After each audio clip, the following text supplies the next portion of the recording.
Greetings. My name is Tom Bengtson. Welcome to another BankBeat Conversations. And my guest today is Regina Barr. Regina is really a longtime friend. We met initially when she worked at U.S. Bank, and prior to that, she had a long career at Wells Fargo. She now has a very successful coaching practice where she helps mid-career and senior executives develop their careers. As a point of full disclosure, she helped do some leadership development in my own company, NFR Communications, which we're very grateful for. But Regina is on with me to simply talk about some of the employment trends that she sees taking place in the banking arena. And I know that you're going to find her thoughts to be interesting. Regina, thank you for being a part of this. Yeah, thank you so much for having me. Absolutely. So let's just start out by talking about some of the coaching you do.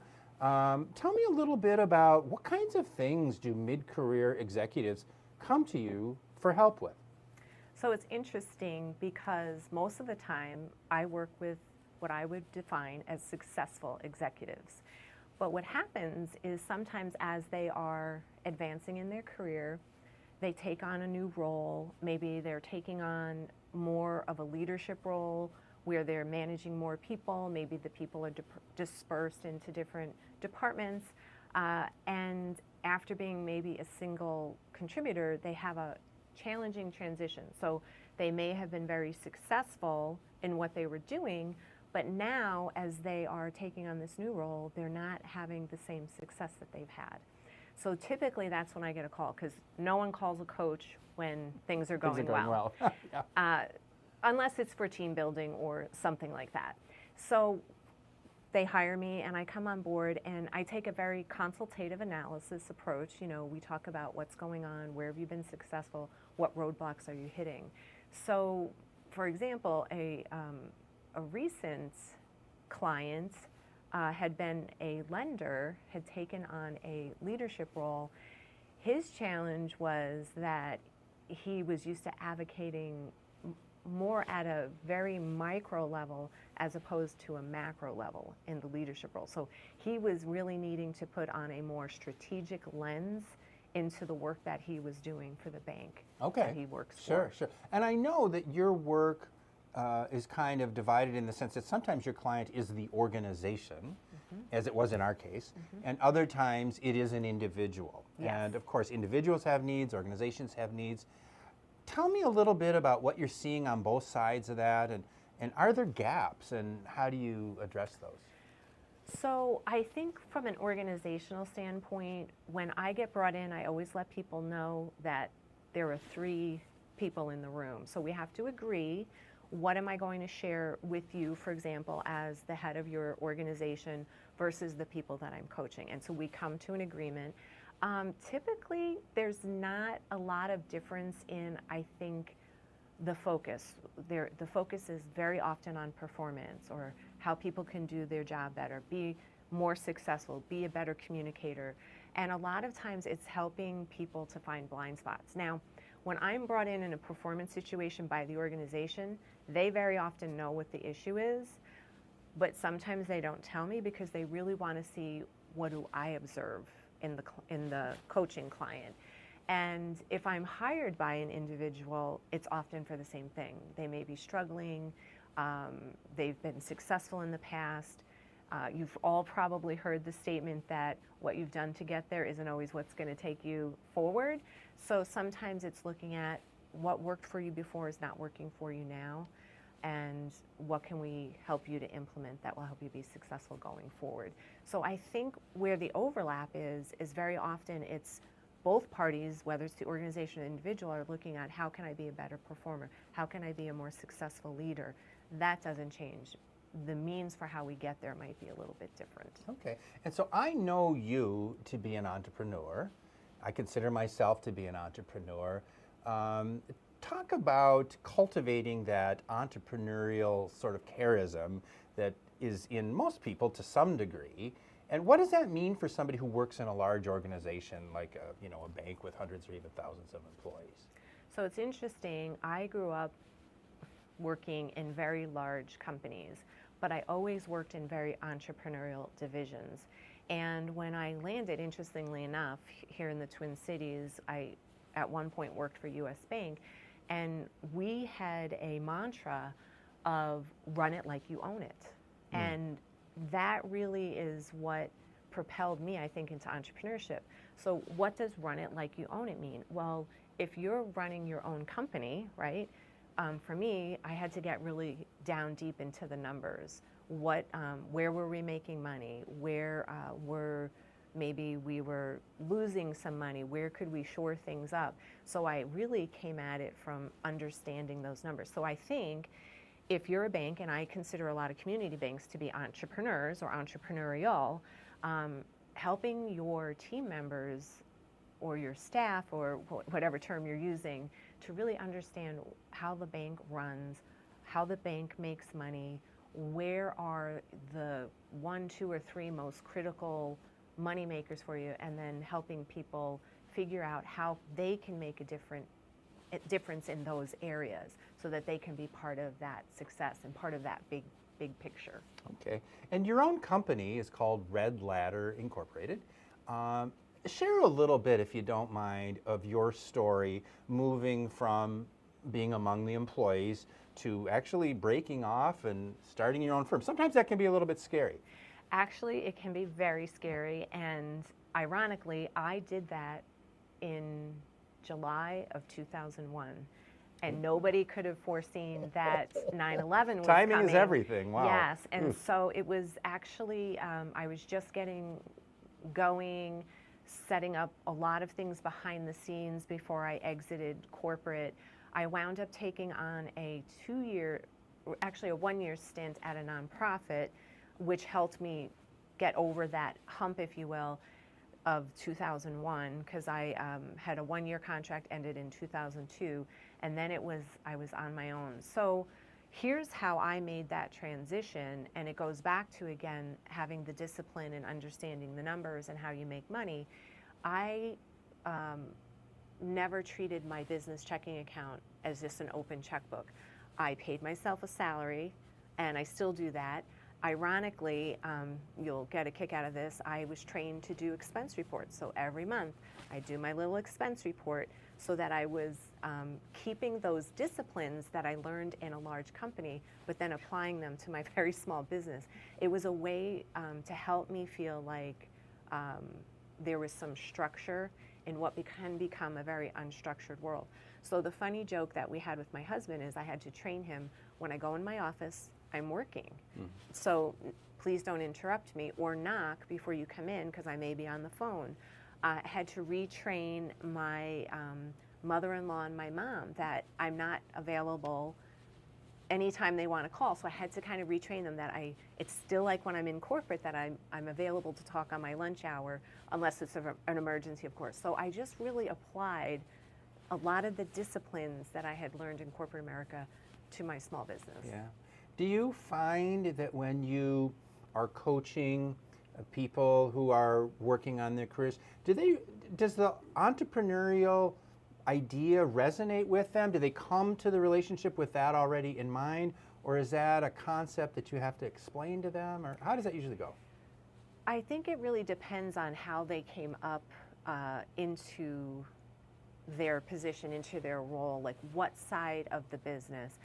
If they didn't come up through a P&L type of role, or if they weren't in, for example, lending or something where they're really getting into the deals and understanding the numbers, then it is a little bit more of a training that they have to shift their mindset, especially if they have a P&L responsibility. It's not just about getting stuff done, it's getting the right things done.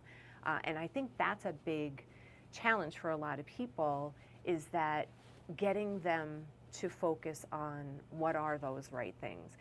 I find a lot that just because we can do things very well, we take those with us, and sometimes when you're moving forward in your career and moving to the next level, you have to leave some of those things behind. Just because you're good at it doesn't mean you should do it. So I have a motto, and I try to help some of my coaching clients adhere to this motto, and it's delegate or die trying. Because a lot of times they're taking all those other things with them, and they really need to find a way to delegate that so they can pull themselves up out of the weeds and think more strategically. I see. And tell me what you're seeing in terms of employers attracting the best talent. This is something that is discussed at almost every banking industry conference now, is bringing in talent. It's hard for every industry. It seems to be a real challenge in the banking world, simply because it isn't a career that's often considered at, let's say, in college or in grad school.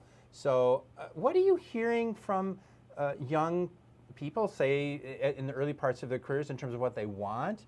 And how do you find successful companies responding to that? So I think what's been very interesting for someone who has worked with a lot of community bankers for a very long time, several years ago, you wouldn't find anyone working from home, and then COVID hit. And I saw a sea change. So now we went overboard the other way, where people were working from home, and I saw a lot of community banks having team members, like certain teams in on certain days, certain teams on other days. So right now, there seems to be a move to get everybody back into the office, and I feel there's a lot of resistance. So what I'm really encouraging people to do, and I think you're doing some of that here, is like a hybrid, where you have some flexibility on certain days, but then on other days you need to be in the office, or if there's core meetings, you need to be in the office. So I think what's really important for organizations to focus on is how can they create that flexibility for their employees. It's fascinating to me because I think there's this perception, if I just get them into the office, we're going to have improved productivity. And I will tell you, there is a lot to be said for being in the office, the hallway conversations, the impromptu gatherings to discuss an issue or things like that, that you can do on Zoom, on the phone, but sometimes there's that value of just getting people in a room or just having the face-to-face, the one-on-one, not unlike we're having a conversation here. But we still need to recognize we have a lot of people now who have come to enjoy the flexibility of working from home. There's no commute. There's a little bit of a more casual attire that you might wear, or maybe from the waist up you're dressed up and the waist down you're not. And that's a whole other conversation. But so I think if companies can help present their great benefits, because I think most banks, to be competitive, have great benefits, but then layer in this flexibility. The other thing is a lot of people want to do some engagement in the community, either in the form of nonprofit work, and they are looking carefully at where and how these organizations get involved in the community. So that is also another differentiator for attracting talent. The good news, I think, with a lot of the clients that I work with, I think they're doing a great job. I think community banks and mid-sized banks, they are getting out in the community. They are represented in the community in a way that a lot of other companies aren't. So I think they have a level up there if they know how to position that and package that. Yeah, that's very interesting, because I agree that many community banks are very active in their communities. We see that all the time in information that comes across my desk in this office. So it seems like it's probably worthwhile for the banks to talk that up when they're prospecting for employees, right? Or when they're recruiting people, right? So I totally agree, because I really feel that that is a key differentiator for these community banks. They're out in the community, they're doing good in the community. They do, you know, a lot. I see a lot of posting on social media, that kind of thing, but I really think that there's a better story to be told there. Okay. Let me just bring up, as part of your company, Red Ladder, you facilitate something called the Women at the Top Network. Tell us a little bit about that. So I have had a very long career, I like to say, working in or with banks, and started out in Manhattan doing that. And I found that I enjoyed that environment, very professional, and I kind of fit into that environment. But I saw that sometimes women didn't always have the same level of success or confidence or whatever in that world. And I'm convinced it's because I have 3 brothers that I learned how to navigate the corporate environment. So I started with an organization that I was part of, they did a Women at the Top study. When they closed their doors, I took that over and I started this network solely for the purpose of trying to help elevate women in banking and financial services. And I find it to be very gratifying. I love banking and financial services, and I want to make sure that my customers have the best access to the talent and out there, and that talent is both men and women. So I just feel like that's my way of doing a very small part to help develop and inspire women to work in and with banks. I will tell you, we did our latest study, and so far, we're kind of watching to see what happens post-COVID with some consolidations. I suspect there'll be more. What's happening to women, and so far the numbers went up just a little bit, so we're pleased, even despite bank consolidations, a few that happened while we were doing the study. So I'm very optimistic, and for not only women but men in banking as well. And we keep our eyes in this company on boards of directors. A lot of great talent out there. A lot of folks perhaps would like to get on a board and maybe don't know exactly how to do that. I know you've coached some people along those lines. I was at a conference recently, and I thought I would just share real quickly what somebody said were the 3 qualities that were necessary to be a good board member. Fairly basic, but I thought really interesting. But the first thing they said was humility, which I thought was super interesting. Then they said engagement, and then they said intellectual curiosity. How do you react to those 3 things as essential to, being a good board member? Yeah. I think all 3 of those are great qualities and skill sets of board members. I've served on a number of boards, and I will tell you what boards don't want is somebody coming in and thinking they're going to, change the world. When I hear humility, that humility to me is coming in, learning about the organization, understanding the culture and how things operate, and then using that intellectual curiosity to figure out ways to help the organization maybe do things better or look at things in a different way than they might have. So I think it's spot on what, I don't know who shared that with you, but I think that's, those are important qualities. Sure. And I wish more people had them, because the second one was engagement. Yes. And what I find frustrating for me is very often you see a small group of people that serve on a board who are fully engaged. So what does it mean to serve on a board? It's not just about showing up at a meeting. It's doing the prep work before the meeting in advance, and maybe even asking some of your questions so you can prepare other people that are going to be at the meeting to answer those questions, or maybe they don't even need to be addressed there. I'm an efficiency gal. I don't like to waste people's time. So if I have a question that I think is like a minutia thing, but I just want to know, I do that in advance. Then that person can decide, well, maybe this is something that should be discussed with the full board. If it's something I think should be discussed with the full board, I will bring it up in advance so the person can be prepared and utilize everyone's time effectively. I've shown up at board meetings where people admit it. Gosh, I got the board packet, but I never looked at it. Not good. And to say it publicly, God bless you. I would never admit to that. I might stay silent, But it's not just about coming to a meeting. It's doing the work. It's asking good questions. The other part of it is then, if you look at a board, the number one priority is hiring, usually the CEO, and then holding them accountable. Setting the direction, and then letting them run and do the day-to-day, and then assisting when asked. Yeah. Well, Regina, thank you very much for those thoughts. We've got to wrap this up. Our time has gone so quickly. Regina Barr has been my guest. Regina, share your web address if people want to reach you. Red Ladder Inc. What's the URL? So actually, I have switched to reginabarr.com, and so when you go to my website, you can find Red Ladder, or redladder.com will take you to reginabarr.com. I see. And that's Barr with 2 R's on the end there. All right. Thank you very much for joining us. We really have appreciated you being with us on this conversation. We will look for you again next time. Thank you. Thanks for having me.